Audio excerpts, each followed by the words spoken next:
थोड़ा दुख और थोड़ा हैरानी, थोड़ा गम और गुस्से के साथ बना रहा हूँ। अपने भाइयों और बहनों के छात्रों के लिए 26 दिन भूखा रहने के बाद, जिसमें कि मेरे 11 किलो शरीर ख़त्म हो चुका है, मसल्स चले गए हैं, ऑर्गन और दिमाग पर इरिवर्सिबल डैमेज लगभग होने के कागार पर पहुंचा है, और वो भी लद्दाख की कड़कती ठंड से दिल्ली की तपती धूप में बैठकर ये सब करने के बाद क्या मुझे किसी से कैरेक्टर सर्टिफिकेट लेनी होगी कि मेरा अनशन कितना पवित्र था? मैंने तोड़ा तो किसके हाथों तोड़ा, उसके हाथों क्यों तोड़ा, इसके हाथों क्यों नहीं तोड़ा, क्या डील हुआ, क्या सौदा हुआ, ये सब मुझे जवाब देना होगा।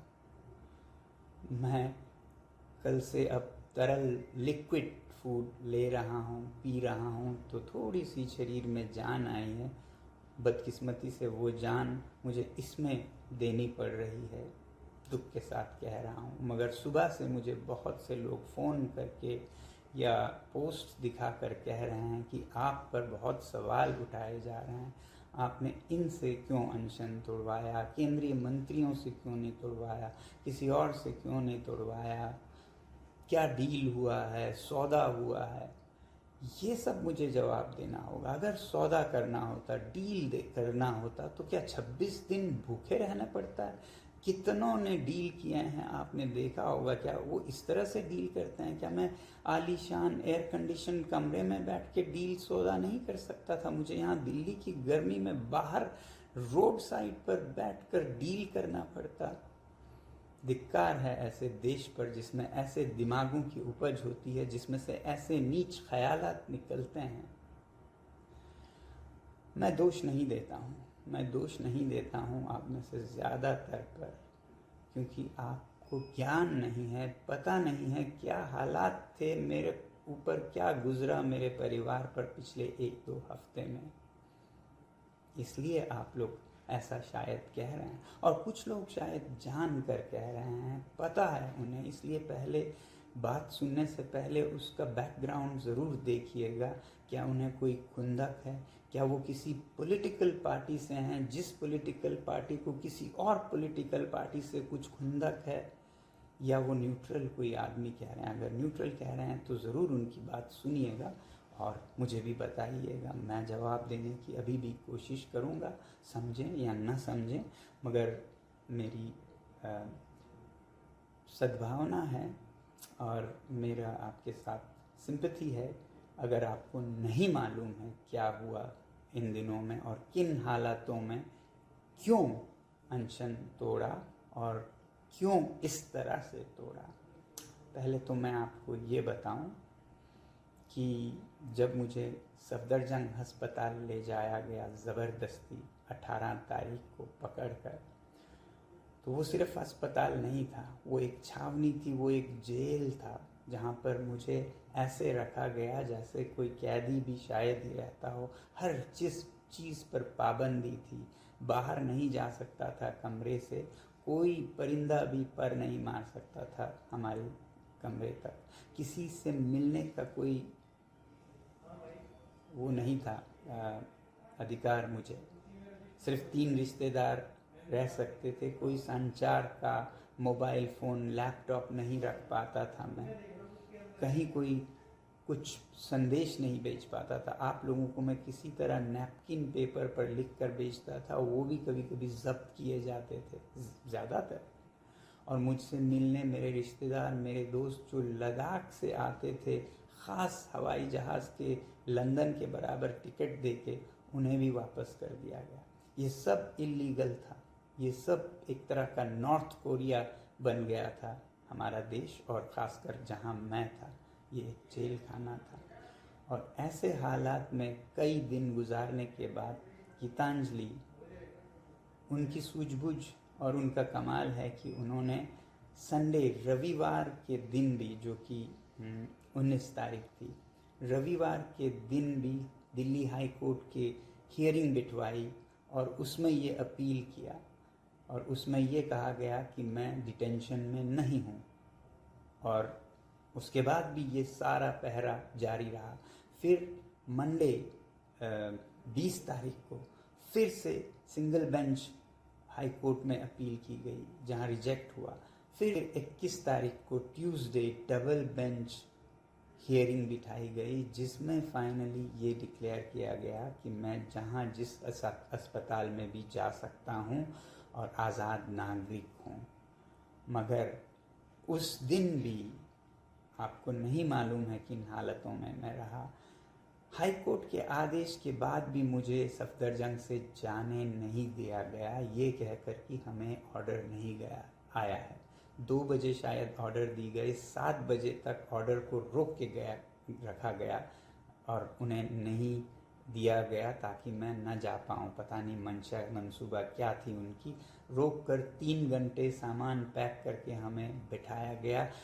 फिजिकली लड़ के झगड़ के हड़ताल के अंदर और एक हड़ताल करके ज़मीन पर लेट कर जो ताकत 22वें दिन मेरे में थी वो जोर लगाकर मुझे बाहर ज़बरदस्ती निकलना पड़ा। आपको नहीं मालूम है। Ask them to arrest me. I'm a free citizen. Ask them to arrest me. Yes, arrest me. What is this? Keeping me for 3 hours here on 25th day of my hunger.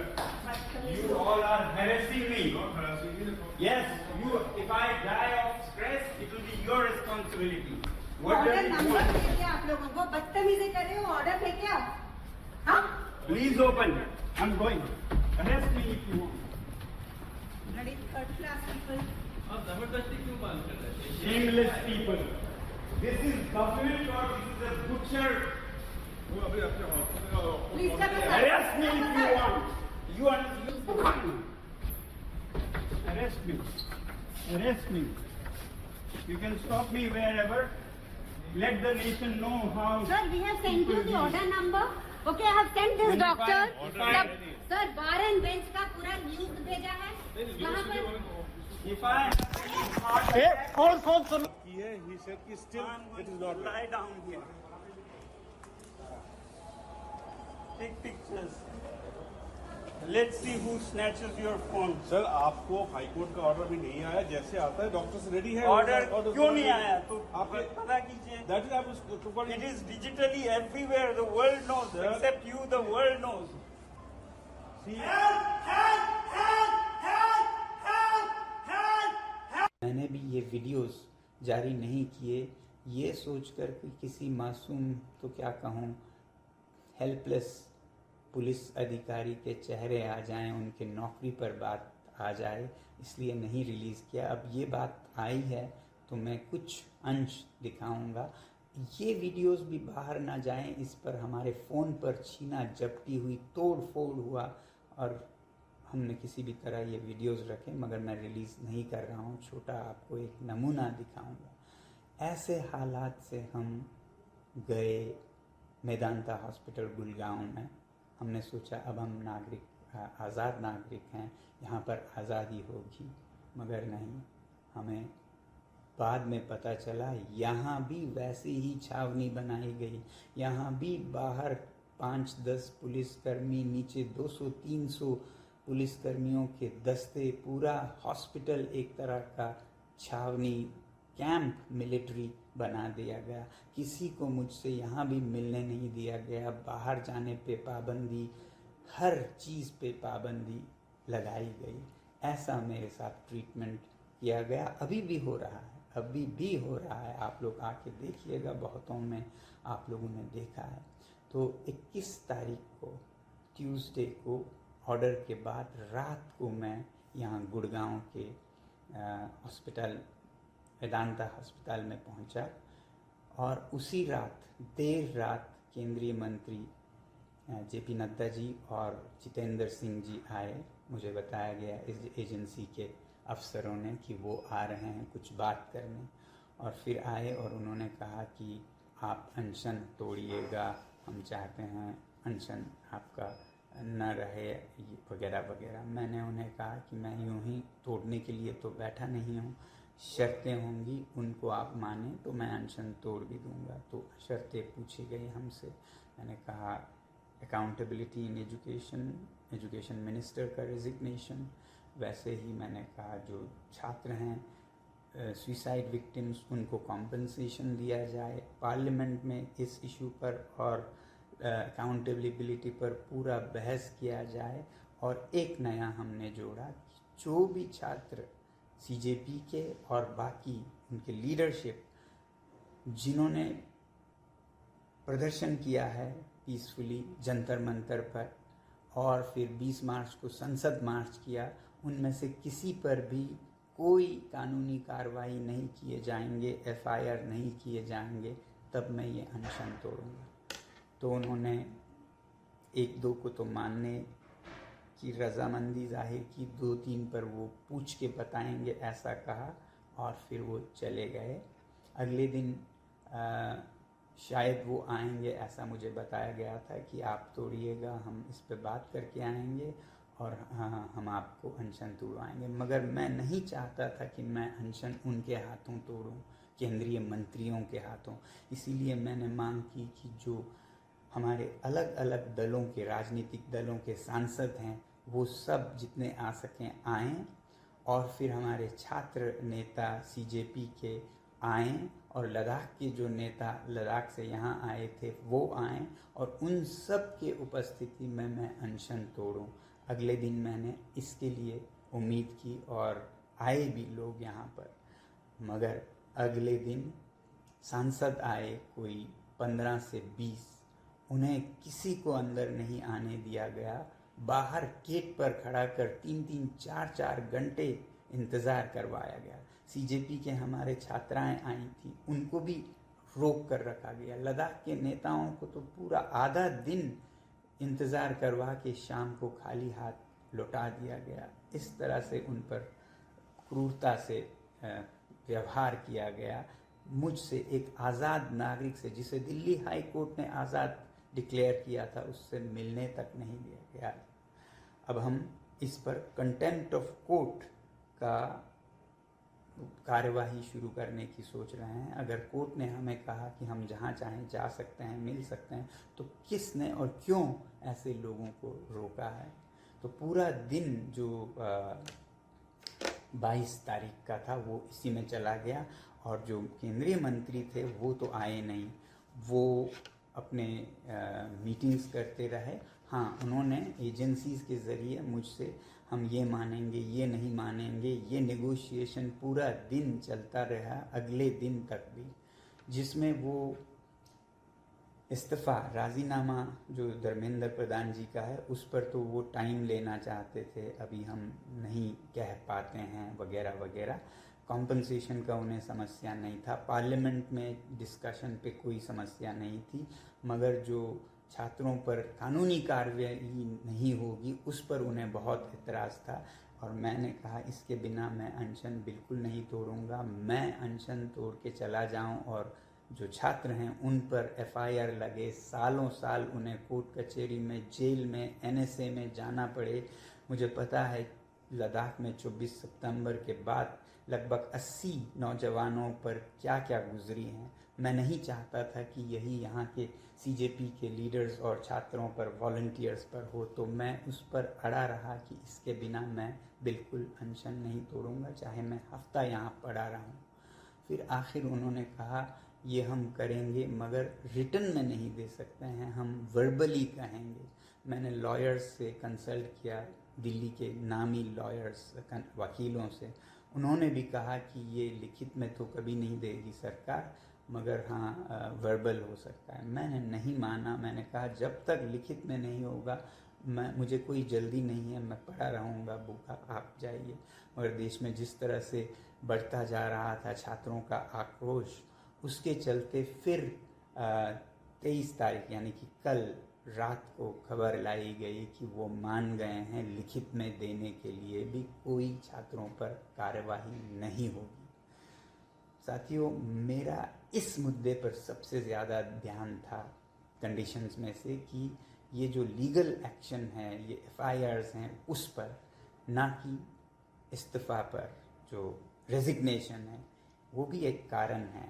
मैं कह रहा था एक और video में कि मेरा दिमाग अलग तरीके से चलता है। मैं इस रेजिग्नेशन को बहुत ज़रूरी मेरे द्वारा करवाना नहीं समझता हूँ। आपको पता है ये रेजिग्नेशन जो कि छोटी सी बात है इस सरकार के लिए, ये ऐसा न करने से उन्हें कितना नुकसान हो रहा है। पूरे देश में उनकी नाम बदनाम हो रही है, गुस्सा हो रहा है, नफ़रत कर रहे हैं लोग। मुझे ये पता था कि इस तरह से वो ज़्यादा टिक नहीं पाएंगे। वो रेजिग्नेशन वैसे ही आज या नहीं तो कल देंगे, और नहीं तो मेरे अनशन तोड़ने के साथ आंदोलन तो ख़त्म नहीं होगा, तो हमारे सीजेपी के जो छात्र हैं वो करवाएंगे। इस पर ध्यान देने से ज़्यादा मुझे छात्रों की रक्षा सुरक्षा पर देना था, ताकि वो जब कार्रवाई करें तो उन पर कानूनी कार्रवाई ना हो, वो कवर में दे सकूं। बाकी वो कर सकते हैं, और क्योंकि उन्हें ही नुकसान हो रहा था तो मुझे पता था ये जल्द ही हो जाएगा रेजिग्नेशन का काम भी, इसलिए मैंने उस पर ज़्यादा जोर नहीं दिया। फिर कल रात को लगभग 12 बजे, रात के 12 बजे, जबकि दिन में इतने सारे लोग आए थे, छात्र आए थे, नेता आए थे, एमपीज आए थे, जो कि ये अंडरस्टैंडिंग और ये अनशन तोड़ने के लिए आए थे। मेरी डिमांड यही थी कि मैं सबके उपस्थिति में ये अनशन तोड़ूंगा, जहां मंत्री भी होंगे, जिनसे हमने कॉम्पनसेशन लेना है, ये गारंटी लेना है कि कोई कार्रवाई नहीं होगी, उनका उपस्थित होना भी ज़रूरी है। साथ में हर एक पार्टी के, मैंने कहा था 2-2 एमपीज होंगे, सीजेपी के नेता होंगे, लद्दाख के नेता होंगे, मगर उन सब को वापस करने के बाद फिर कल रात को कोई 12 बजे मुझे बताया गया कि मंत्री अभी आ रहे हैं, वो मान गए हैं ये अनशन तोड़वाने पर, लिखित में भी देने पर।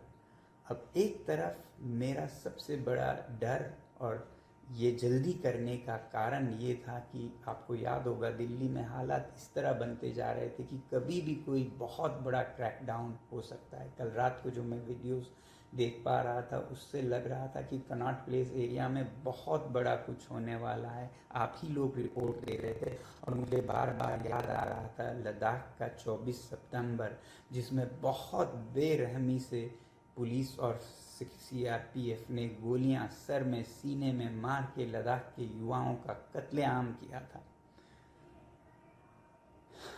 और वो यहाँ हो सकता है, इसका मुझे डर था। और अगर ऐसा कुछ होता है तो फिर ये अनशन का मतलब ही नहीं रहेगा। इसलिए अगर मैं अनशन तोड़ूं और ये डिफ्यूज़ कर सकूं तो शायद हिंसा रोक सकूं, ऐसा सोचकर मैं राज़ी हुआ अनशन तोड़ने को। मगर मैंने कहा मुझे इनके उपस्थिति में ही सिर्फ नहीं तोड़ना है, मुझे और लीडर्स को बुलाना है। मगर रात के 12 बजे मैं किसे बुलाता, और बुलाता भी तो घंटे लग जाते, और मिनिस्टर्स वहाँ से लगभग निकल पड़े थे। तो आनन फानन में लद्दाख के जो नेता थे वो एक ही जगह पे रहते थे, चाणक्यपुरी लद्दाख भवन में एक ही जगह पे।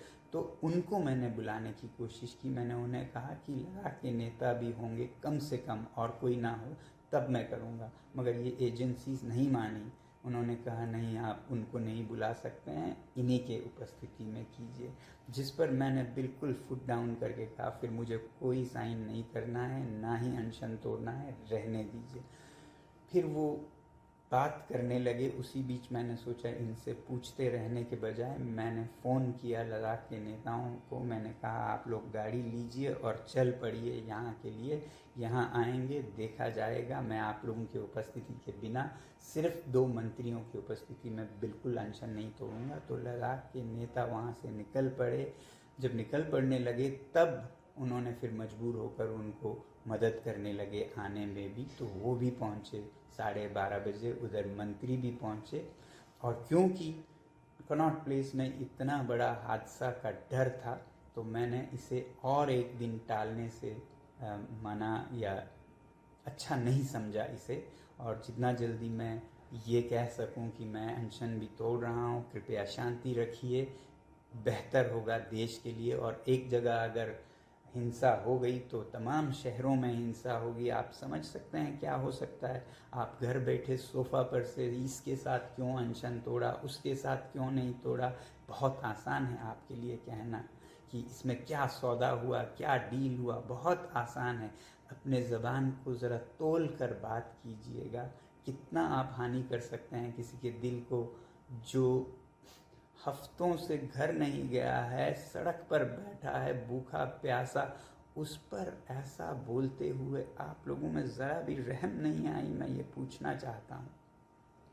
तो ऐसे हालात में जब खतरा था विस्फोटक स्थिति का, तो लद्दाख के नेताओं को लाकर उनके साथ मैंने बाकायदा लिखवा कर लिया कि कोई कार्रवाई नहीं होगी छात्र नेताओं पर, छात्रों पर, सीजेपी पर, और फिर लिखवाया कि कॉम्पनसेशन होगा, पार्लियामेंट में डिस्कशन होगा। हाँ, मैंने अकाउंटेबिलिटी के बारे में उनसे ज़रूर कहा कि आप समय लेके भी करिए, मगर ये करना होगा आपको, जोर नहीं दिया, क्योंकि मुझे पता है ये वैसे भी होने ही वाला है, तो मैं और 2 दिन के लिए इसको क्यों टालता। इस जितना जल्दी होता भारत की शांति के लिए ये उतना ही काम आता, ये अनशन का तोड़ना। तो ऐसे हालत में कल मेरा अनशन तोड़ना हुआ। मेरे सबसे बड़ा दुख था कि मुझे उन हालात में तोड़ना पड़ा, रात के 12:30 बजे, जिसमें मेरे साथी जो छात्र हैं वो भी नहीं आ पाए, जो एमपीज़ यहाँ आए थे मिलने के लिए मुझसे, जिनको मैं बुलाना चाहता था दोबारा ताकि मैं उनके उपस्थिति में उनके हाथों से भी लेकर अनशन तोड़ूं, वो नहीं आ पाए। वो मेरे दिल का सबसे बड़ा दुख होगा। मगर फिर कहते हैं ना, कभी किसी को मुकम्मल जहां नहीं मिलता, कहीं ज़मीं तो कहीं आसमान नहीं मिलता। 100% आपको हर चीज़ नहीं मिलता है, आपको निभाना पड़ता है। वही मैं आपसे भी कहूँगा, आप किसी भी विचारधारा के होंगे, आपको बीजेपी से समस्या होगी, आपको कांग्रेस से समस्या, आपको सोनाम वांगचुक से समस्या होगी, मगर हर चीज़ में आपकी तमन्नाएं पूरी नहीं होंगी। खुंदक जो आपका है वो शायद पूरा नहीं होगा। कहीं पर हमें बैलेंस देखना पड़ता है। कहते हैं ताश के खेल में जीतने वाला वो नहीं है वो जो ज़्यादा किस्मत जिसकी चलती है, बल्कि वो है जिसे कब उठकर जाना है ये समझ आता है। तो मैं यही सोच रहा था, अब इसे रोकना होगा, नहीं तो अनर्थ हो सकता है देश में। तो ऐसे हालात में कल 12:30 बजे मैंने अनशन तोड़ा। अगर ये गलत था तो मैं कसूरवार हूँ, मुझे सज़ा दीजिए या मुझे माफ़ कर दीजिए। मैं शायद फिर ऐसा कभी गलती ना करूं कि अपना पूरा ज़िंदगी दे के दिल्ली के सड़क पर इन हालातों में रहूं। मगर नहीं, मेरा ख्याल ये है कि आप अनजान हैं, आपको ख्याल नहीं है क्या यहाँ हालात थे, कैसे मुझे रखा गया है, इस दिल्ली को कैसे नॉर्थ कोरिया बनाया गया है, जिस पर कि सवाल उठने चाहिए, जिस पर कि हम कोर्ट में भी चैलेंज करेंगे कि कैसे नागरिकों को ऐसे ट्रीट किया जाए जब दिल्ली हाई कोर्ट अपने फैसले सुनाती है। ये एक अलग चैप्टर है, मगर जो भी गुजरा है उसके बावजूद ये सब सहते हुए भूख के ऊपर ये सब हमने किया है। आपके लिए कहना बहुत आसान होता होगा, मगर हमारे लिए हर चीज़ में से गुज़रना, उसे जीना और उसमें से फिर निकल कर आना उतना आसान नहीं है। तो थोड़ी सी आप भी मन में संवेदना रखिएगा, हमदर्दी रखिएगा हमारे साथ। अभी मैं उठ के खड़ा हो भी नहीं पाया हूँ कि ऐसी बातें जो कि दिल को चीर के जाती हैं सुनने के हालत में नहीं हूँ। कृपया अपने वाणी को लगाम दीजिएगा। बोलें तो प्यार की वाणी बोलिएगा, न बोलें तो ना ही बोलें, फिर वो ज़्यादा मेरे लिए।